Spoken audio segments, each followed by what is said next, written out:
parole est à Maël Guizou. Monsieur le Président, Messieurs les Vice-présidents, mes chers collègues, il ne vous apparaîtra sûrement pas étonnant que notre groupe vote cette délibération. En effet, rendre plus lisibles les politiques de subvention aux aménagements cyclables est une bonne chose.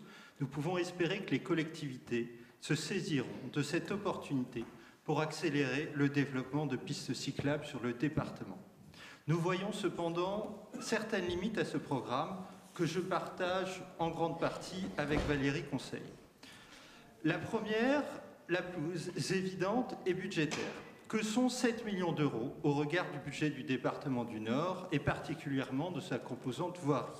À lui seul, l'échangeur routier que nous allons voter ce soir en commission permanente absorbe une somme comparable dans le dossier. Dans le budget 2022, la voirie représente 86 millions d'euros d'investissement, donc le budget vélo représente moins de 10% de ce budget. Est-ce suffisant pour impulser des changements de comportement?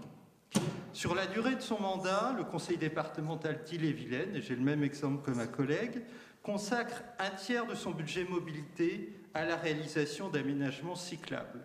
Un tiers permet de réaliser des sauts capacitaires et des réels transferts de part modale. Même amené à 10 millions d'euros par an en cours de ce mandat, ce budget cyclable nordiste n'est pas suffisant.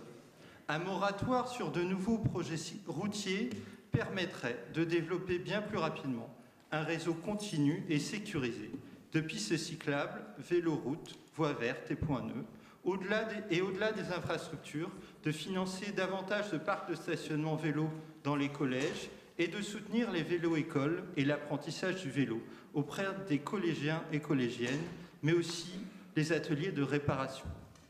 Outre cet aspect purement budgétaire, nous sommes interrogatifs sur la connotation fortement touristique de cette délégation. En effet, le vélo est un outil de mobilité du quotidien avant d'être un moteur touristique.